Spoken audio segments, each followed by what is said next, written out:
I made the call and said, we got to get to the hospital. I was in denial. And my son, he wasn't mentally ill. He says, Dad, you need the medication. And my son, he wasn't mentally ill. He is suicidal. He has made suicidal threats, and I have had to have him 5150. The truth is, in any given year, 1 in 5 adults experience mental illness.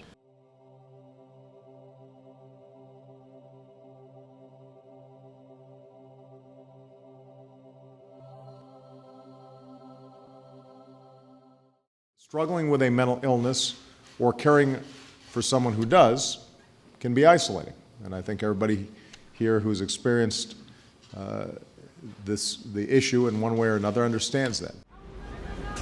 Let's say out of 100 people that do have mental illness, only about a third of them will actually seek treatment. My father was in the military just before I was born, and he served in the first Gulf War and went through a number of traumatic experiences in that war and came home with PTSD. The things that he struggled with were private and they had to stay that way in my house.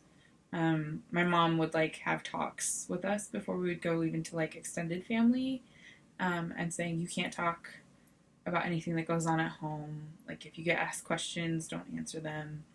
And you tell me if someone starts asking. For my dad, he was a soldier, right? And he came home and all of a sudden he couldn't cope with civilian life. And the media, I remember growing up and seeing Go Army ads, and these soldiers were the best of the best. They were the physically most fit, the heroes of our country, right? And my dad watched those with me, right? We watched TV together. I imagine he looked at that and saw all the ways he wasn't living up to that. Mental illness, the thing actors pretend to have in order to win Oscars. Now, in real life, mental health can be something of a touchy topic. We don't like to talk about it much. And as one psychiatrist explains, when we do, we don't talk about it well. What we see in the media is basically an attempt to portray people with mental illness in a very stigmatized and disparaging manner. On the one side, we see that people with mental illness in the media are associated with violent acts. And unfortunately, that is contrary to the data. The data show that people with mental illness are actually more likely to be victimized by perpetrators of violent behavior or acts. We're at what's become known as Kelly's Corner.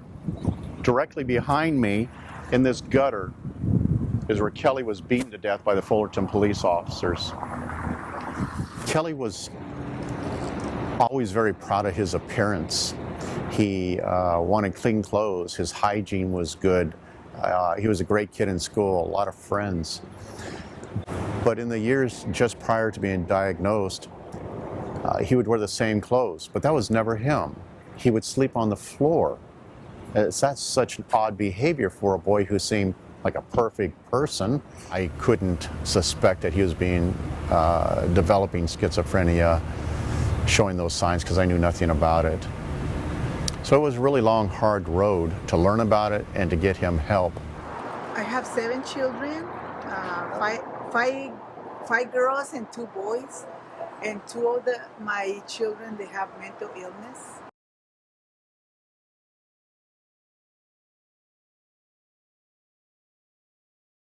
Some of the first situations that showed me signs of something was going on with my daughter, she came home with a brand new truck one day. She goes, "Here, Dad, I got you a new truck. You've had your truck for so many years. It's time that you get a new truck. I took care of everything. Don't worry about nothing, Dad. Here's your keys." And my wife and I look at her, "Where'd you get this truck? What's going on here?" "Don't worry, I got it covered. Here's your truck." And that was an eye-opener, and I realized something was going on here heavily. Another time it happened where my son was telling me he's going to be traveling. He's going to be going off to France. He's going to be going off on these trips. I go, "Well, how are you going to go?" He goes, "Don't worry, I got it covered. I'm going to be flying out, and I'm learning French, and I'm learning how to survive, Dad, and I'm going to do this. But at the time, I mean, he was in college, but he had no money. So, you know, these little tangents and the things that happened to my children woke me up. You live in fear. You wonder if they're going to come home. Sometimes they wouldn't come home. They'd be out all night. My wife would be up all night. I'd be worried about my daughter, especially. When is she going to come home? Where is she? What is she doing? What is she eating? Where is she going to sleep? You know, and that would happen for sometimes 2 and 3 days at a time. Till we heard her voice, then we were able to breathe again. You know, it was very, very difficult times at times. There were a lot of things that made it obvious that he was still struggling with that war, even when he came home. He had a lot of like night terrors. We weren't allowed to wake him up unless we were like a safe distance, like out of arm's length, because he would wake up swinging. He would be really depressed and lethargic sometimes and be super energetic other times, and just the mood swings associated with that. He struggled a lot in big crowds, would scan rooms and not be able to focus on somebody if he was in like a crowded space because his eyes would just be wandering. And a lot of those are like telltale PTSD symptoms. The responsibilities fell on me a lot, and my dad was only alive until I was 9, so that's pretty young for a kid to be turning around and taking care of their like younger siblings and trying to figure out how to wake up dad in the morning to go to school. You know, my mom taught me once before she left, like, to dump ice water on him, but from like afar, and that was usually how we had to wake him up, and or like get the broom and poke him with the broom, like, you know, stupid coping strategies, because I didn't have the like wherewithal as a kid to really make logical reasoning choices and how to like deal with my dad. So a lot of the responsibilities fall on me. When my son got his first crisis, it was very challenging for us to understand that it was not in drugs, it was his illness, mental illness, and we accused him, you doing drugs, and he wasn't. Right. It was more the illness. And even the paramedics, when they came, they treat him really bad because they say, come on, get out from there, you're doing drugs and whatever. And Snap out of it. yeah, What's wrong with you? What's wrong with you? He was having an out-of-body experience. Remember, he thought he was, it was out of body on the ceiling of our house. He said, "I'm looking down at you right now, Dad." Because he was a depression, severe Deep. depression. Heavy.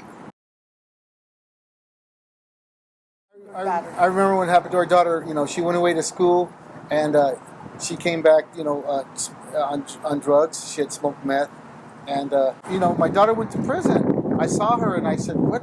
How did we get to this point in our lives?" I couldn't come to grips with it at first. As a Latino Mexicano, I was praying, you know, and I was hoping it would just go away, or the tiempo, the Virgen Guadalupe would hear my prayers, but I didn't know. I was ignorant about mental illness. I didn't even really have a grasp of what it was that, you know, it could happen to my family.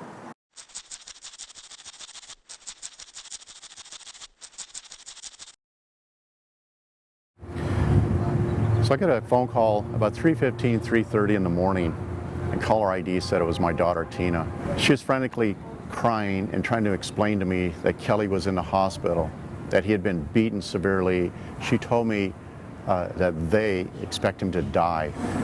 When I got to UC Irvine, I got into the critical care unit where he was, and I'd seen Kelly, and I almost couldn't recognize him. He was so bloodied up and beaten. And I thought to myself, he must have ran into some gangbangers with baseball bats. That's how bad it was. And I mean, who else is going to do this? Well, in one respect, I was right. The trauma nurse, she worked so hard on Kelly to help. She told me that he'd been involved with police officers, and I thought, well, yeah, they were there, they arrived, but she goes, no, they did this to him. Kelly's entire beating death is on video out on the internet for everybody to look at. I myself am a former police officer in Orange County, a deputy sheriff, and for this to happen to my son, it was so hard for me to understand.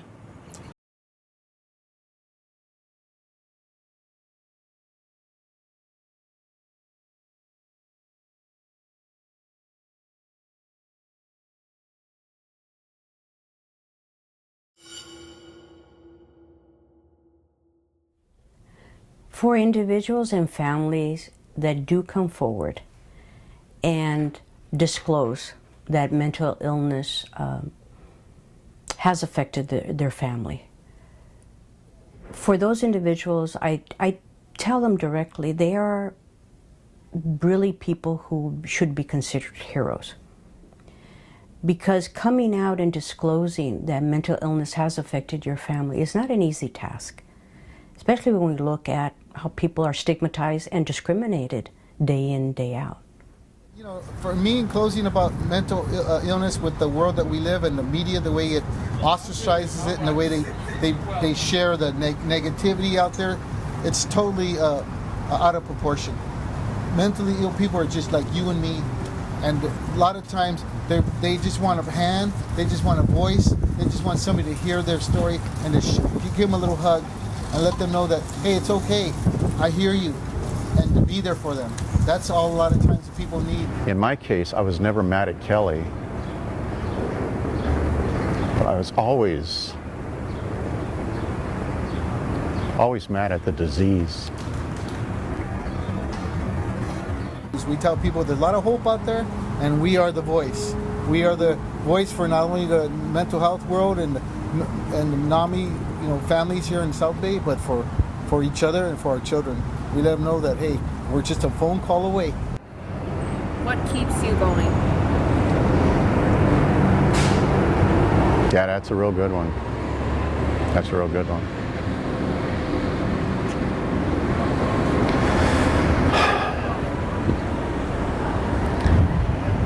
What keeps me going is I made a promise to Kelly after he had passed that I would correct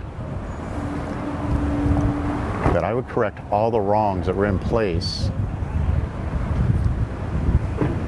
that allowed this to happen to him.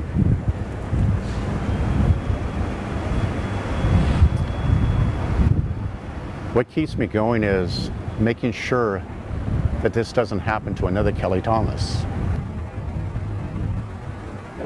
Nobody is born in this world hoping one day that they'll become mentally ill. No parent has a child and says, gee, I sure hope my child grows up to be mentally ill. It's not a choice. So never give up on them. Even if it is trying to seek an institution for them, lock-up facility that they may in fact need. Whatever it is, don't give up. Get that kind of help for them. And do the best you can.